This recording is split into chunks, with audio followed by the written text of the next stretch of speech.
Welcome to the Snake Bite, your home for all things Florida Southern College athletics, where we bring you inside access into the world of moccasin athletics.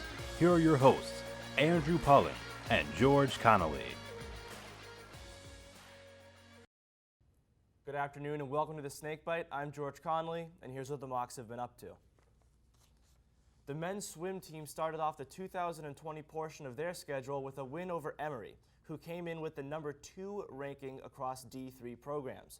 The Mocs, who came into the matchup ranked 16th in Division II, ran away with a 113-92 victory, finishing first in 8 different events.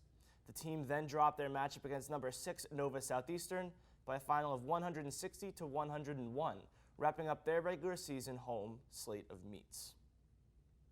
On the women's side, the Mocs dropped their matchup against Emory, who are the 10-time defending D3 national champs, by a final of 134-52.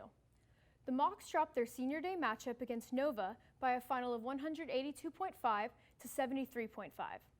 The team closes out with the regular season with a dual meet at Indian River on the 24th and will compete for the Sunshine State Conference Championship from February 13th through the 16th.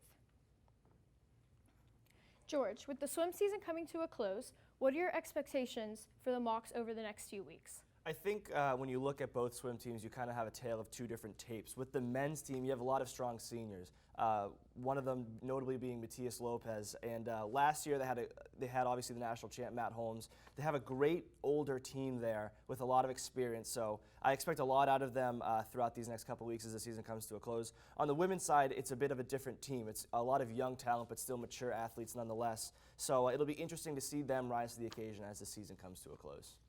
Both basketball teams picked up close with their wins to road games last week. How important is it for them to dominate the conference portion of their schedule? I think it's huge. You look at a lot of these teams, they start off with a lot of non-conference games, and then that record is not too indicative of how they're going to finish in the season. Once you're on the road playing these conference teams, that's when a team really gets tested. And this men's team has proved time and time again that they can win on the road and they can win against some really good opponents. They've played great basketball on the road. They started, as Andrew and I spoke about later in the first semester, they started all on the road and they won a lot of games consecutively. So it's been huge for them. And these conference games for the women's team are just as crucial. That's where the standing comes in. That's where your playoff ranking will come in. So both teams were tested and those wins were both huge for both sides involved. The women's basketball team improved to 6-1 in conference play following their 60-56 victory at Rollins last Wednesday. Julia Jinke, Ashley Schell, and Mackenzie Steele all scored in double digits for the Mocs. The team continued their strong defensive efforts by adding 14 points on turnovers. The girls tip off at Eckerd 5:30 tonight before returning home for a Saturday matchup against Palm Beach Atlantic. On the men's side, the number 14 Mocs picked up an 85-83 win against Rollins, erasing a 13-point first-half deficit in the process.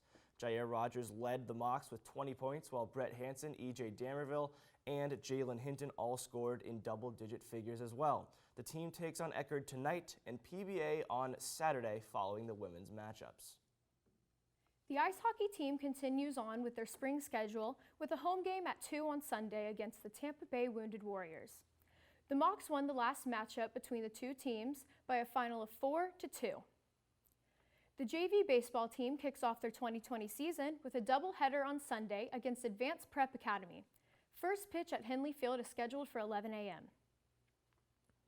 Following a successful fall that saw Mason Jones compete in the National Cross Country Championship race, the Mocs are switching gears as track season quickly approaches. Our own Lexi Potter has more on this story. Thanks, guys.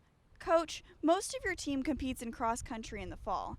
How does your training change to prepare for the track season? Well, we do a lot of what we do in cross country, in track. We really focus on aerobic development here at Florida Southern. We don't have a traditional track team, so we don't have a lot of sprinters and jumpers and throwers, although we do have two throwers added this year. The biggest difference is we do a bit more speed. We do more sessions on the track. We lift a little bit more. We do some more steeplechase work. Our cross country athletes aren't maybe the most athletic people you've ever met in your life, and so a lot of what we do is focus on improving their athleticism to reduce injuries and make them look cooler when they go to the gym and help them avoid tripping on their own 2 feet. Yeah, but we see track as an extension of cross country and vice versa. So.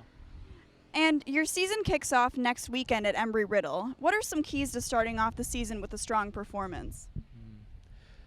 Well, Embry-Riddle is kind of weird. The rest of the track world is doing indoors, and this Embry-Riddle meet is actually an indoor-outdoor challenge. So you're doing indoor events at an outdoor venue. So, you know, bless Florida. There are no indoor tracks left in the state of Florida, so we run outdoors.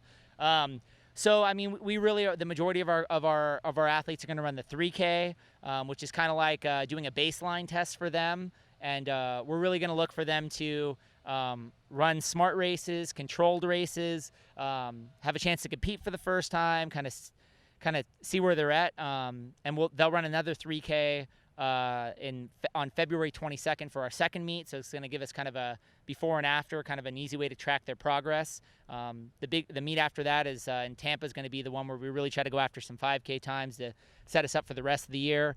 I know our freshmen at this first meet are really excited. Alex Guy, Brady Zimmerman, Bryson Yamnitz, Nick Carpenter, some of our young fast guys are really looking to try to get some of those freshman records. And at the same time, the guys they're trying to get the freshman records from, Mason Jones, Josh Wagner, Mitchell Kozik, those guys are, I think, want to see him do it, but maybe want to see him just miss, maybe. But, yeah.